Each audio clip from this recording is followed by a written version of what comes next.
এখান দিয়ে প্রবেশদ্বার, এই ডাইনিং রুম। হাঁটতে তুলতে পারি না, এটা ভাইয়ের বউ, ও দেখে মেয়েরা তো আসতে পারে না। এইটা ঠাকুর ঘর, এটা একটা বেডরুম।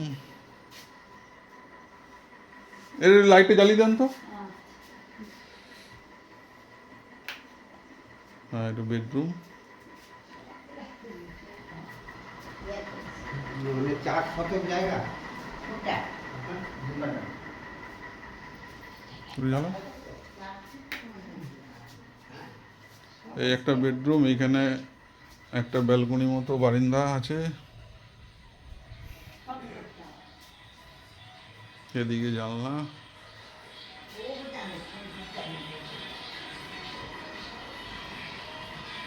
এই বাথরুম, এই সিঁড়ি উঠে যাচ্ছে উপরে, এদিকে একটা রাস্তা থেকে গেট করা আছে, এখানে বাইক ফাইক রাখা যাবে। দেখেন কোনটা ভালো, কোনটাতে ভালো গ্যাসটা হচ্ছে তো সকালবেলা খালি পেটে। হ্যাঁ, একটু ভালো,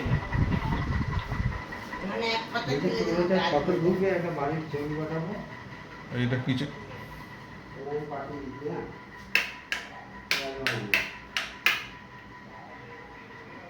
এটা কিচেন, বাকি ওই বাকি আছে।